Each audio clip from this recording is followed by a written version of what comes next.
Have you ever found yourself wondering why certain relationships seem to fade as you age, or why some behaviors just seem to push people away without you even realizing it?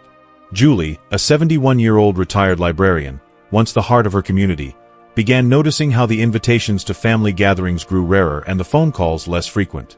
She didn't mean to isolate herself, but unknowingly, certain habits were taking a toll on her connections.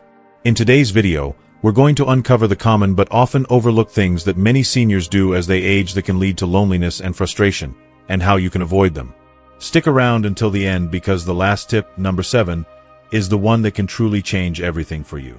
It's something so simple yet so powerful, and by the time most people realize it, it's already too late.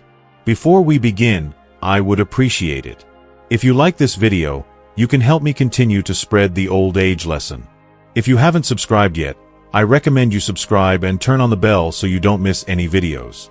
If you like this video, please comment number 1. If you don't like it, comment number 0 to let me know so I can make a better video for you. Now, let's get started. Number 1. Becoming too negative or critical. Julie never considered herself a negative person.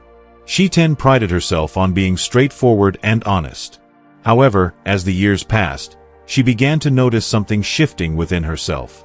Complaints started slipping into her daily routine, and they grew more frequent over time. When she woke up with a familiar ache in her knee, she'd grumble about getting old. The morning news would leave her sighing, frustrated with the world's state of affairs. Even her conversations with younger relatives became laced with judgment, as she'd shake her head and say, "Back in my day, people had more respect." At first, Julie didn't see the subtle transformation in her attitude. But as the months went by, the pattern became undeniable. Her once lively, engaging conversations began to dwindle.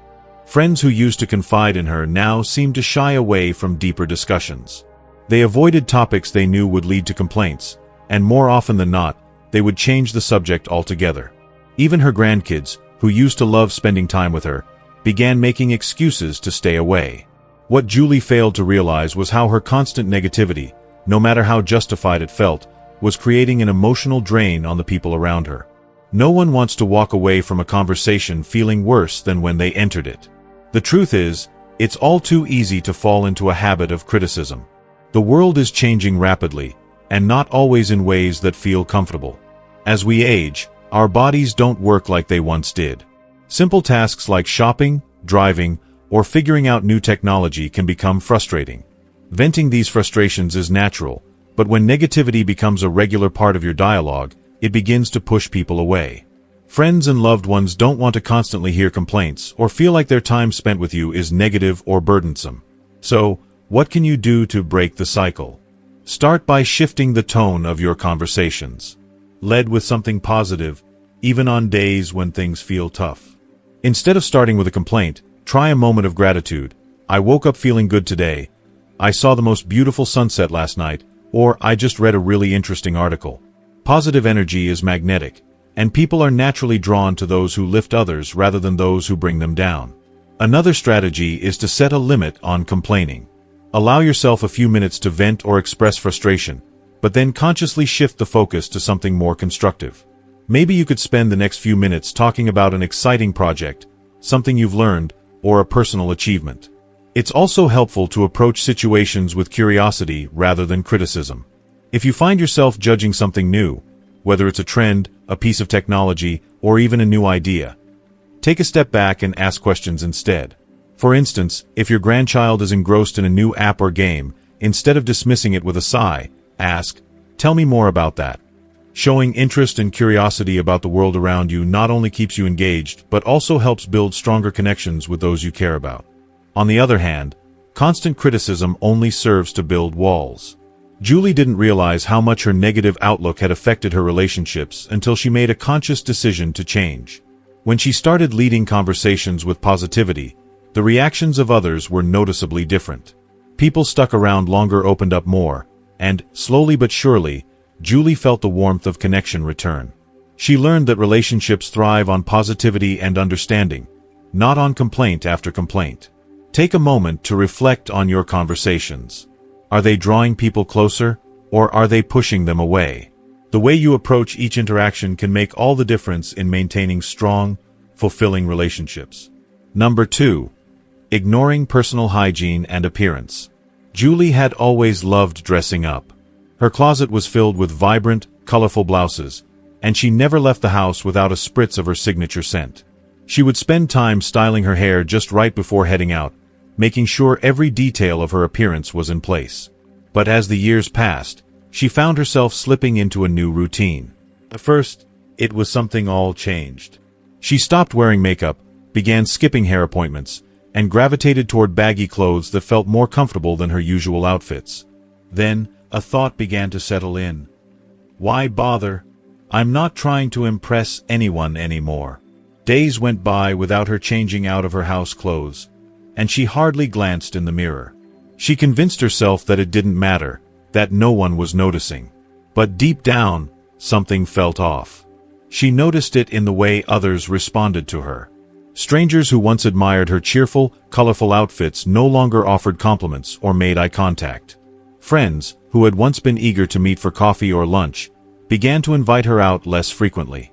And when she looked back at old photos of herself, she barely recognized the vibrant woman she used to be. What Julie didn't realize was that her appearance didn't just affect how others saw her, it also shaped how she saw herself. The way we present ourselves isn't about vanity or superficiality. It's a reflection of self-respect, confidence, and staying connected to the world around us. Our appearance is a mirror of our internal state, and neglecting it can signal to ourselves that we're disconnecting from life. How can you reverse this trend? Start by making a conscious effort to get dressed each day, even if you have no plans to go anywhere. You don't need to put on a fancy outfit. Just wear clean, well-fitting clothes that make you feel good. Even something as simple as putting on your favorite shirt or a bright color can help lift your spirits. Consistent grooming is also essential. Stick to a regular hygiene routine. Shower regularly, keep your nails trimmed, and don't forget the small things like brushing your hair or moisturizing your skin. These actions are more than just habits. They send a powerful message to your brain: I matter. Choose colors and clothes that make you feel alive and energized. Bright hues or well-coordinated outfits not only help you feel more put together, but they can also improve your mood. Small accessories, like a meaningful piece of jewelry, a favorite watch, or even a spritz of perfume, can work wonders in bringing back a sense of joy and identity. Julie discovered the impact of these small efforts when she started brushing her hair, slipping into her favorite blouse, and applying a little lipstick. The changes were immediate. When she entered the room, she noticed the smiles returning from others. She felt lighter, more confident, and most importantly, more like herself again. Remember, your appearance is a reflection of how you feel inside.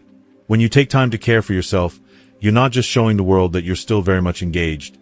You're telling yourself that you are still living fully and proudly. By putting effort into your appearance, you're honoring yourself and staying connected to life's beauty. If you are still watching this video and finding these lessons useful, please comment number 1 below to let me know that you are still watching this video with me. Thank you for your valuable time. Number 3. Becoming stubborn and resistant to change.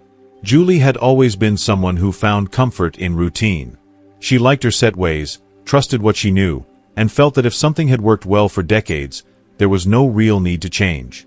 So, when her kids and grandkids started shifting their communication from phone calls to text messages, she didn't understand why. I don't need to learn all that, she'd often say, dismissing their attempts to help her get on board. If they want to talk to me, they can just pick up the phone. But as time went on, the calls became less and less frequent. Her family still stayed connected, but they had moved on to new methods. They were sharing family updates through group chats, sending photos, funny videos, and reminders for birthdays, things Julie simply wasn't part of. She refused to join the chats, insisting that she was perfectly fine without them. It wasn't until much later, when she realized how many moments she had missed out on, that the real impact of her stubbornness hit her. It wasn't just about mastering technology, it was about staying engaged with the people she loved. The truth is that resistance to change can lead to isolation, often in ways we don't immediately realize. It's easy to convince ourselves that change isn't necessary, especially after we've lived a certain way for so many years. But refusing to adapt, whether it's learning a new skill, trying new things, or embracing modern technology, can slowly create distance between us and the people we care about. So, how do we stay open to change? Instead of saying, "I don't need that," try saying, "I'll give it a shot." Being open to trying new things helps you stay mentally agile and engaged with the world around you. Instead of dismissing something unfamiliar outright, allow yourself to give it a fair chance. Don't be afraid to ask for help. Let your children or grandkids teach you something new. The process of learning together can turn into meaningful bonding moments, helping to strengthen your relationships. It doesn't mean you have to master everything right away. Small steps, like sending a simple text, trying a new hobby, or watching a show your grandkids are into, can make a big difference in staying connected. When Julie finally agreed to let her granddaughter show her how to send a text message, she was surprised by how easy it was. More importantly, she realized how much she had been missing out on. Daily photos of her great-grandkids, inside jokes she didn't know about, and quick messages that made her feel loved and valued. By letting go of her resistance and embracing this small change, Julie regained something far more meaningful: a stronger, more consistent connection with the people who mattered most in her life. Number 4. Hoarding and refusing to let go of clutter. Julie had always been a sentimental soul, holding on to memories through the things that surrounded her. Her home was filled with treasures from the past: birthday cards from decades ago, old magazines and newspapers she meant to read someday, and clothes she hadn't worn in years but kept just in case. Each item told a story, a reminder of moments that were precious to her. However, over time, these things began to pile up, turning what was once a cozy and inviting home into an overwhelming maze of forgotten objects. At first, Julie didn't recognize the growing problem. Her home, cluttered and packed with items she didn't use, still felt familiar and comforting. "Everything here has value," she would insist. "I might need it someday." The problem was that someday never seemed to come, and she was left surrounded by things that made life harder rather than easier. Her cluttered environment made cleaning more difficult, navigating around piles became a challenge, and she found it increasingly awkward to invite guests over. Julie's daughter, noticing the overwhelming clutter, gently suggested that she consider letting go of some things. But Julie's response was predictable. "What if I need them later?" It was a hard question to confront. The truth is that holding on to too much can not only take up physical space but also mental space, leading to stress and anxiety. It can create an emotional burden, filling your mind with thoughts of all the things you should have sorted through or let go of long ago. Instead of enjoying the present, Julie felt trapped in the past, constantly surrounded by things that held no real use or meaning. So, how does one begin to break free from the weight of clutter? The key is to start small. Rather than attempting to declutter everything at once, which can feel like an impossible task, focus on one small area at a time, whether it's a drawer, a box, or a shelf. Slowly, as you make progress, the task begins to feel more manageable and less overwhelming. When sorting through items, ask yourself, do I use this? Does it bring me joy? If the answer is no, then it's time to part ways. Consider donating items, recycling them, or passing on meaningful pieces to family members who will appreciate and cherish them. Over time, this process can become a habit. Set a simple goal like getting rid of one item a day, and before you know it, the accumulation of small steps can lead to a significant transformation. Think beyond just tidying up. Clutter poses practical risks as well. It can create tripping hazards, increase the risk of falls, and make it more difficult to maintain a safe environment. A clean, organized home doesn't just look nice. It fosters safety and promotes peace of mind. Julie eventually decided to begin decluttering, and as she started going through her things, she was surprised by how much lighter and freer she felt. She let go of clothes she hadn't worn in years, recycled old magazines she'd kept for no reason, and finally found a place for the items she used and valued. Her home transformed from a chaotic, cluttered space into a more organized, functional environment. And for the first time in a long time, Julie felt comfortable inviting friends over again, her home no longer a source of stress and embarrassment. Letting go of clutter isn't about losing things. It's about making room for something more meaningful. It's about creating space for a simpler, more peaceful life where you can enjoy the present and embrace what truly matters. If you are still watching this video and finding these lessons useful, please comment number 2 below to let me know that you are still watching this video with me. Thank you for your valuable time. Number 5. Losing patience with others too quickly. Julie never thought of herself as an impatient person, but over time, little things started to get under her skin more than she realized. One afternoon, she found herself in the grocery store, standing in line, waiting for the young cashier to finish bagging her groceries. He was taking his time, fumbling with the bags, and Julie could feel a knot of frustration tightening in her chest. "Can't you move a little faster?" she muttered under her breath, shaking her head in annoyance.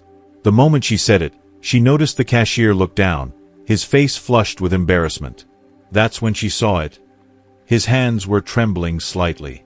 He was new, clearly nervous, and trying his best. Suddenly, a realization hit her like a wave. Was she becoming the very person she used to dislike? Quick to snap, slow to show grace? The person who would judge others in haste instead of offering understanding? As we age, it becomes all too easy to lose patience with others, especially when things don't happen on our timetable. Whether it's waiting for a slow driver, dealing with a delayed appointment, or simply watching someone move at a slower pace than we'd like, frustration can build up quickly. But what we don't often consider is that those small moments of irritation not only make life harder for the people around us, but also raise our stress levels, leaving us feeling drained and upset. How can we prevent ourselves from falling into the trap of impatience? One of the most effective strategies is to pause before reacting. When you feel irritation creeping in, take a deep breath. Ask yourself, is this worth getting upset over? Shift your perspective. The slow driver ahead of you might be someone's grandfather driving carefully, or the distracted cashier could be a student working hard to make ends meet. By changing how we view these situations, we can transform frustration into understanding. Take the opportunity to use small moments as reminders to practice kindness and patience. Instead of snapping at someone for a minor mistake or delay, try offering a smile or a few encouraging words. A simple "take your time" or "you're doing great" can brighten someone's day and make the moment more positive for everyone involved.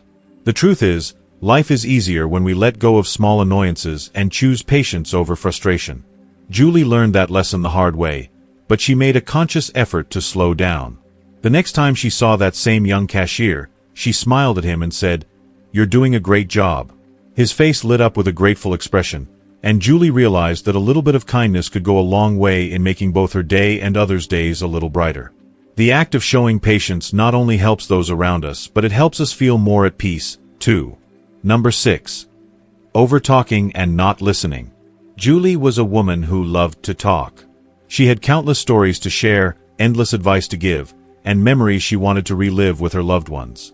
However, over time, Julie began to notice something troubling. Her daughter, once so eager to chat, was calling her less frequently. When they did talk, their conversations felt rushed, as if her daughter was always in a hurry to end the call. Julie couldn't shake the feeling that something was off, so she finally asked one day, "Is everything okay? You don't call as much anymore." Her daughter's response surprised her. After a brief pause, she said, "Mom, I love talking to you, but sometimes I feel like I'm not heard. It feels like our conversations are always about you. I never get a chance to talk about what's going on in my life." Julie was taken aback. She hadn't realized how much she had been dominating their conversations, constantly jumping in with her own stories or offering advice before her daughter could even finish a sentence. She'd even steered topics back to herself without noticing how it might make her daughter feel. Julie hadn't meant to ignore her daughter's needs, but it had become a habit over time. As we age, it's easy to fall into this trap. We've lived so many years and accumulated a lot of wisdom, but if we don't take the time to listen, our loved ones might begin to pull away. Julie's experience is a reminder that balance in conversation is key, equally sharing and listening to one another. So, how can we improve our conversations with others? Start by finding a balance between talking and listening. If you've been speaking for a while, pause and ask your loved one, "What about you? How have things been for you lately?" This simple shift allows the other person to share and be heard, which can make a huge difference in the quality of your conversation. Also, resist the urge to interrupt. Even if you have a story that fits perfectly into the conversation, let the other person finish speaking. By doing so, you show them that you value what they have to say. Ask open-ended questions, too. Rather than simply asking, "How are you?" Try something more specific, like, "What's something exciting that happened to you this week?" This invites a deeper, more meaningful exchange. Finally, be truly present. Put your phone down, make eye contact, and focus entirely on the other person. Show them that you're not just waiting for your turn to talk, but that you genuinely care about what they have to say. Julie decided to make a conscious effort to change. The next time her daughter called, she listened, really listened. She let her daughter talk without interrupting, asked more thoughtful questions, and only offered advice when it was asked for. And something wonderful happened. Their calls became longer, warmer, and more meaningful. Julie found that by truly listening, their conversations became more enjoyable for both of them. The best conversations aren't about talking more, they're about listening better. By giving others the space to share, you strengthen your relationships and create deeper, more fulfilling connections. If you are still watching this video and finding these lessons useful, please comment number 3 below to let me know that you are still watching this video with me. Thank you for your valuable time. Number 7. Pushing people away instead of asking for help. Julie had always taken great pride in her independence. For decades, she had been the one others relied on, raising her children, managing a household, offering a helping hand to neighbors, and tackling life's challenges head-on. She was known for her self-sufficiency, never asking for much, and always giving what she could. But as the years passed, simple tasks began to feel more difficult. She could feel her body slowing down, her energy waning. One afternoon, after a particularly grueling trip to the grocery store, Julie found herself struggling to lift a heavy bag of groceries from her car. A young man walking by noticed her struggle and, without hesitation, offered, "Need a hand with that?" His kindness was genuine, his offer sincere. Julie forced a smile and shook her head, attempting to brush it off. "No, thank you. I've got it," she said, trying to reassure him and herself. But she didn't have it. The weight of the bag strained her back, and she felt the familiar twinge of discomfort. As she carried it into the house, each step felt heavier, not just from the physical effort but from the emotional weight of what she had just done. She had rejected kindness and shed away someone who simply wanted to help. As Julie settled into the quiet of her home that evening, the exhaustion she felt wasn't just physical. She realized, with a deep pang of regret, that her refusal to ask for help hadn't made her stronger. It had only left her feeling more isolated. The loneliness she hadn't expected to feel settled over her like a heavy blanket. What she had once considered a sign of strength, doing everything on her own, had become a wall between her and others. It made her feel as though she was shutting herself off from the very people who cared about her. What Julie came to understand, painfully and slowly, was that asking for help is not a sign of weakness. It's a sign of strength and wisdom. It's not about burdening others. It's about allowing them the opportunity to care for you.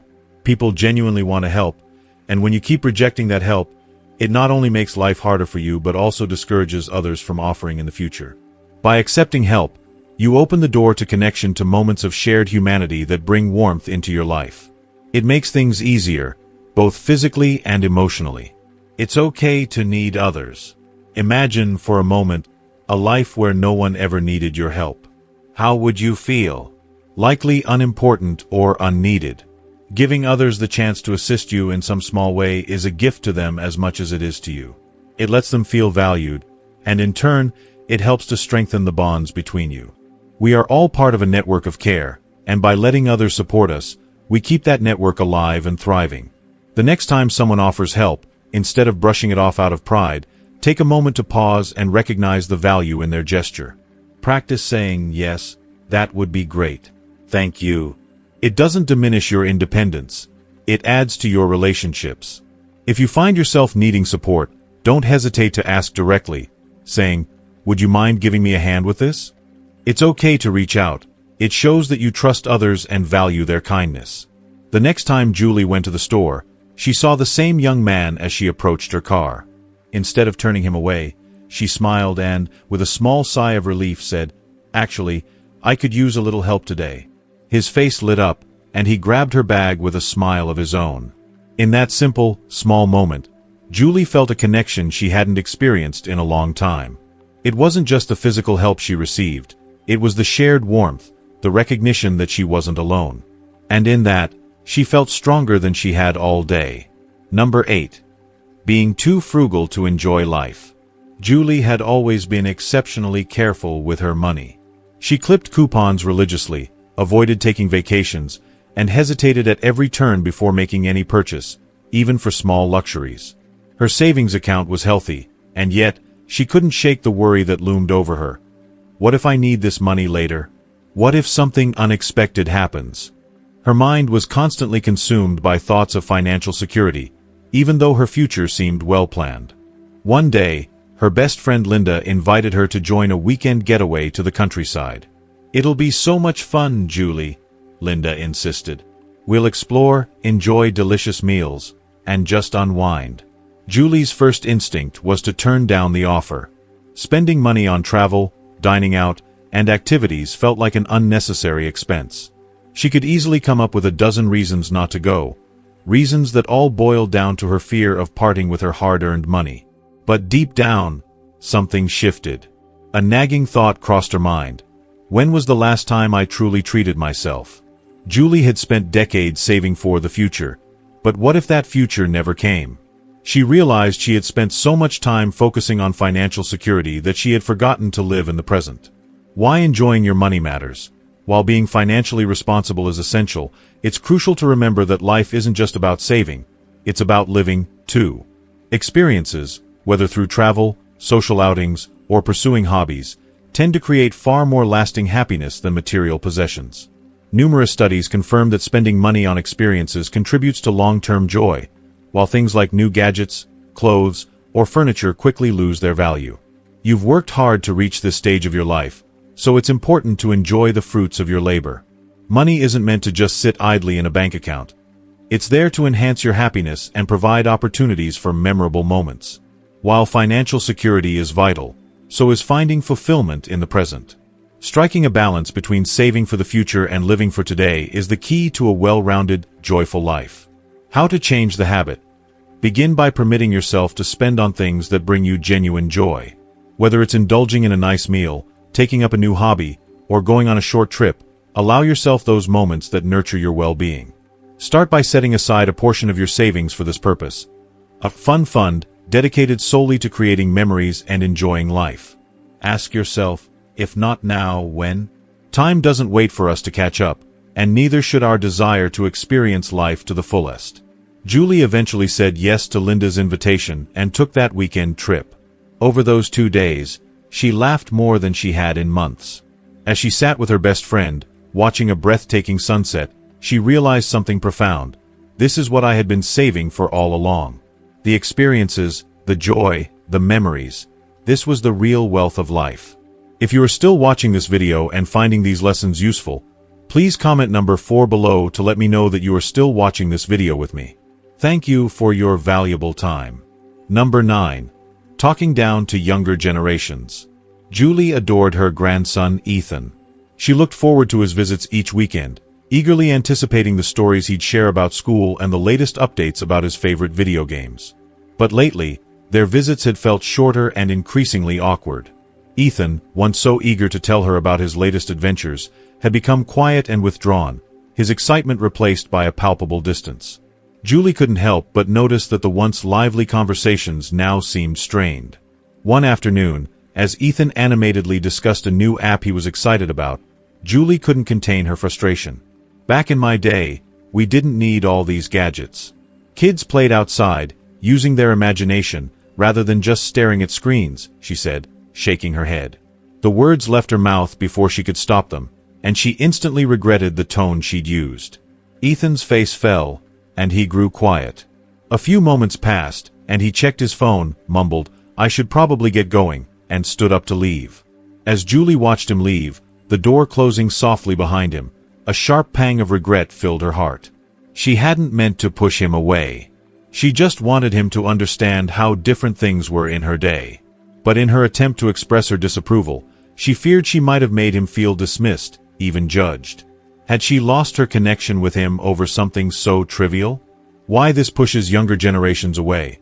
It's natural to compare the past with the present, but constantly telling younger people that life was better in the good old days can often feel like criticism rather than a helpful reminder. When we focus too much on how things used to be, it can make younger generations feel like their current experiences and struggles are invalid. Rather than fostering understanding or connection, this type of dialogue creates a distance that is hard to bridge. Each generation faces its own set of challenges, from societal shifts to technological advances, and it's crucial to acknowledge and embrace these changes. Generational differences shouldn't be a barrier. They should be an opportunity to learn from one another. How to change the habit. To foster meaningful connections, it's essential to approach younger generations with curiosity and open-mindedness instead of criticism.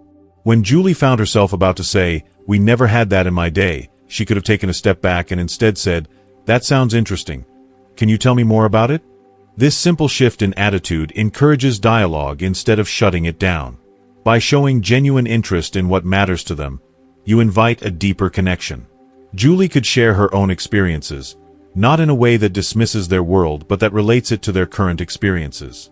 The next time Ethan visited, Julie made a conscious effort to change her approach. When he brought up his favorite game, instead of offering judgment, she smiled and asked, "What do you like about it?" His face lit up as he eagerly explained the strategy and elements that kept him hooked. For the first time in what felt like ages, their conversation flowed easily, and Ethan ended up staying a little longer that evening. Julie realized that connecting across generations wasn't about changing one another to fit some idealized mold of the past, but about truly understanding each other's worlds. It was about showing interest, offering encouragement, and finding the shared human experiences in each other's stories. Number 10. Holding on to grudges and regrets. Julie sat by her window, gazing out at the falling leaves, each one drifting down like a fleeting memory. The holiday season was fast approaching, but instead of feeling the warmth and excitement that usually came with it, she felt a deep, familiar heaviness in her chest. The same thoughts circled in her mind, thoughts of the friend who had betrayed her years ago, the argument with her sister that was never resolved, and the many things she wished she had done differently in life. The past had a relentless grip on her, replaying itself like an old film, the scenes always the same, the pain just as raw. No matter how much she tried to push them away, the regrets and grudges lingered like shadows she couldn't escape. As Julie sat there, lost in her thoughts, her neighbor Linda, who often noticed when something was off, walked over. Seeing Julie's distant look, Linda stopped and gently asked, "What's on your mind?" Julie sighed deeply, her voice barely above a whisper. "I just can't stop thinking about things I can't change. It's like the past keeps haunting me." Linda nodded with understanding, her gaze soft. "I get it," she said with a warm smile. "But holding on to the past is like carrying a heavy suitcase with you everywhere you go. Imagine how much lighter you'd feel if you set it down." Julie paused, her eyes meeting Linda's, and for the first time in years, a glimmer of hope flickered in her heart. Why holding on to grudges and regrets is harmful. Carrying grudges and regrets can feel like an emotional burden that steals the joy from your present life. When we constantly dwell on past hurts, we rob ourselves of the peace and happiness that could be enjoyed in the present moment. It's as though we are always looking over our shoulders, unable to fully embrace the life unfolding around us. Moreover, this emotional baggage often damages relationships. The bitterness and resentment we harbor can create an invisible wall between us and the people we care about most, making it harder to connect with them in meaningful ways. Even when we don't intend to, those negative emotions can create distance, slowly eroding the closeness we once shared. There's also a deeper impact on our health. Studies have shown that the stress caused by holding onto grudges can affect our physical well-being. Prolonged stress can raise blood pressure, disrupt sleep, weaken the immune system, and contribute to a host of other health issues. The emotional weight we carry takes a toll on our bodies. How to let go and find emotional freedom. The first step toward letting go is accepting the simple truth that the past is beyond our control. We can't change what's been done, no matter how much we wish we could. Instead of asking, "Why did this happen to me?" or "Why did they do this?" ask yourself, "What can I learn from this experience?" Shifting your perspective allows you to gain valuable insights and helps to release the grip the past has on you. Another powerful step is practicing forgiveness, not for the other person, but for your peace of mind. Forgiveness doesn't mean excusing harmful behavior or forgetting what happened. It means freeing yourself from the hold that resentment has on you. By forgiving, you release the emotional burden and create space for healing. Focus on the present moment. When you catch yourself drifting back into old regrets, gently remind yourself to shift your focus to the here and now. Look around, appreciate the beauty in the small things, or take a moment to enjoy the people you love. It's about retraining your mind to focus on what is good and positive in your life. A powerful practice for letting go is writing. If the weight of past grudges or regrets feels overwhelming, write a letter to the person or situation you feel wronged by. Pour out everything you're holding onto. The hurt, the anger, the disappointment. Once you've written it all down, do something symbolic. Tear it up, burn it, or shred it. This simple act can feel incredibly liberating, like releasing the emotional chains that have bound you for so long. That night, Julie sat down with a piece of paper, feeling the familiar lump of emotion in her throat. She took a deep breath and began to write. She wrote about the betrayal of her friend, the fight with her sister, and the many ways she wished she could rewrite her life. She let her heart pour onto the page, uncensored and raw. When she finished, she held the paper in her hands for a long moment. Then, with a steadying breath, she stood up, walked to the trash, and let it all go. The paper, the past, the pain. She released it into the fire, watching the flames consume it. For the first time in years, she felt lighter, as if a weight had been lifted from her shoulders.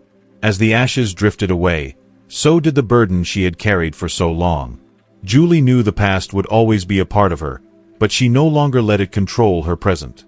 The holiday season, for the first time in years, was filled with a quiet sense of peace, a peace that came from within, from letting go. Number 11. Ignoring health problems.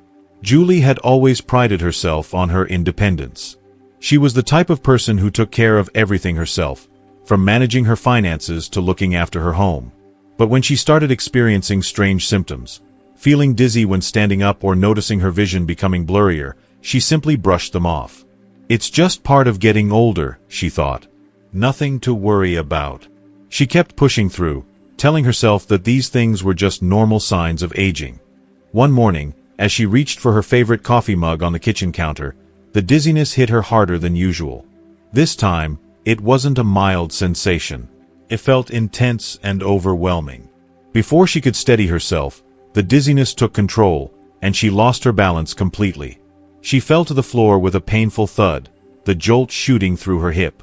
Panic quickly set in. As she tried to move, she realized something was wrong. She couldn't get up. The pain was unbearable, and she knew this wasn't just a minor mishap. Hours later, after being rushed to the hospital, the doctor examined her carefully. He looked at her and shook his head, his expression somber. "Julie, if we had caught this earlier, this could have been prevented," he said. The word stung, but Julie knew deep down that he was right.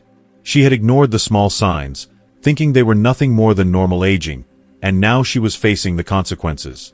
If you are still watching this video and finding these lessons useful, please comment number 5 below to let me know that you are still watching this video with me. Thank you for your valuable time.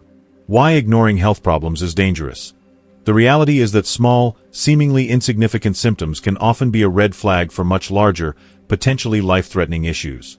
Dizziness, for example, could be a sign of dehydration, an inner ear problem, or, more dangerously, a warning of an impending stroke. Fatigue might be attributed to the natural process of aging, but it could also indicate something far more serious, such as undiagnosed heart disease or anemia. When we delay medical attention and ignore these warning signs, we run the risk of making a manageable issue much worse. Seniors often dismiss aches, shortness of breath, sudden changes in weight, or even memory lapses, thinking they are just a part of growing older. But the reality is that many of these symptoms could point to early conditions that, if caught in time, could be treated or even reversed. Prevention is always more effective than crisis management. A slight change in diet, medication, or lifestyle could save you from much greater health scares down the line. How to stay on top of your health. Listening to your body is key. Even if a symptom seems minor, if it feels unusual or persistent, it's always worth paying attention to. Ignoring health issues now could lead to much bigger problems later. Make it a priority to schedule regular checkups with your doctor, even if you feel perfectly fine. Routine medical visits are a way to catch hidden health problems before they escalate into something serious. Don't downplay new or unexplained symptoms, no matter how small they seem. Sudden dizziness, chest pains, unexplained weight loss, or memory issues should never be dismissed. These could be the first signs of a bigger problem that, if addressed early, could lead to better outcomes. Staying proactive is essential. Maintaining a healthy lifestyle by eating well, staying physically active, and prioritizing sleep can all contribute to long-term health. Your daily habits and choices have a significant impact on how well you age. After recovering from her fall, Julie made a life-changing decision. She would no longer ignore warning signs. She scheduled her next doctor's appointment right away, made sure to drink more water, and even joined a balance class at her local community center to improve her stability. Julie learned that true independence wasn't about ignoring help. It was about taking charge of her health and ensuring she stayed strong and self-sufficient for years to come. Number 12. Forgetting to laugh and have fun. Julie sat alone in her quiet living room, the only sound the soft rustle of pages as she flipped through old photo albums. The pictures she saw transported her back to the days when life seemed full of laughter. There she was, surrounded by friends, laughing until her sides ached, her grandkids perched on her lap, and her feet moving to the rhythm of a lively family dance. But as she stared at those pictures, she realized with a pang of sadness. When was the last time she had laughed like that? Laughter had once come so naturally, so freely. But now, life has fallen into a monotonous routine. Wake up, do chores, watch the news, and go to bed. Somewhere along the way, Julie had unintentionally stopped seeking out joy, and it seemed as though the world around her had grown quieter and more serious. One evening, her cheerful neighbor Linda invited her over for a movie night. At first, Julie hesitated, unsure if she was in the mood for it, but finally, she agreed. They settled in with snacks, and Linda put on a comedy that Julie hadn't seen in years. As the movie played, Julie felt a small shift inside her. Before she knew it, she found herself laughing. The kind of laughter that bubbled up from deep within her, the kind that made her belly shake and caused tears to spring to her eyes. It was the kind of laugh that reminded her of who she used to be, the carefree woman who lived in the moment and found humor in almost everything. That night, for the first time in a long while, Julie felt lighter, more alive. Why laughter and fun matter as you age. Laughter is more than just a momentary escape. It has profound effects on our health and well-being, especially as we age. When we laugh, our bodies release endorphins, reducing stress and lowering cortisol levels, which can improve our overall mood and contribute to better physical health. Regular laughter also helps foster deeper relationships, as people are naturally drawn to those who bring joy into their lives.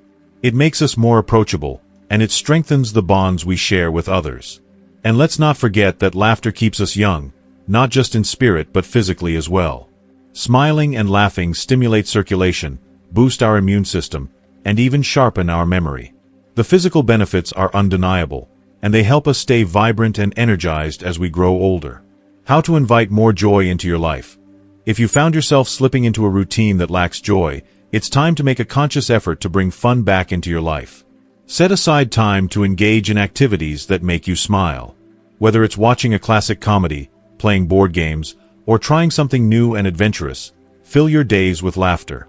Surround yourself with people who uplift you, who know how to make you laugh, and who don't take life too seriously. Seek out those who inspire joy and positivity, and let their energy lift you. Look for humor in the little things, the small mistakes, the light-hearted moments, and even the awkward situations that can often turn into funny stories. Reconnect with the activities that once brought you happiness. Did you enjoy dancing, singing, or telling jokes? Bring those joyful pastimes back into your life and share them with others. Julie left Linda's house that night with a heart a little lighter and a smile that lingered long after she got home. She realized that joy wasn't something that just happened. It was something she had to choose, something she had to actively invite into her life. The next morning, instead of starting her day with the usual routine, she decided to play her favorite music and danced around her kitchen like she hadn't in years. And for the first time in a long while, she felt truly alive. But when was the last time you had a good laugh?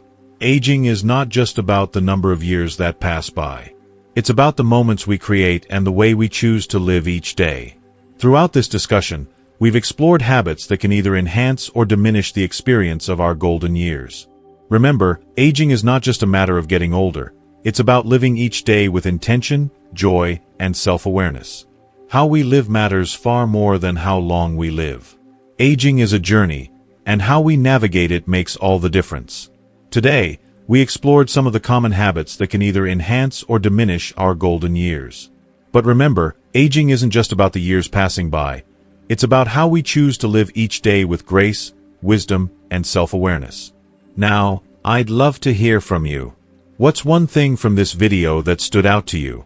Is there a habit or mindset shift you'll start practicing in your own life? Share your thoughts in the comments below. I read every single one of them, and your insights might just inspire someone else in this wonderful community.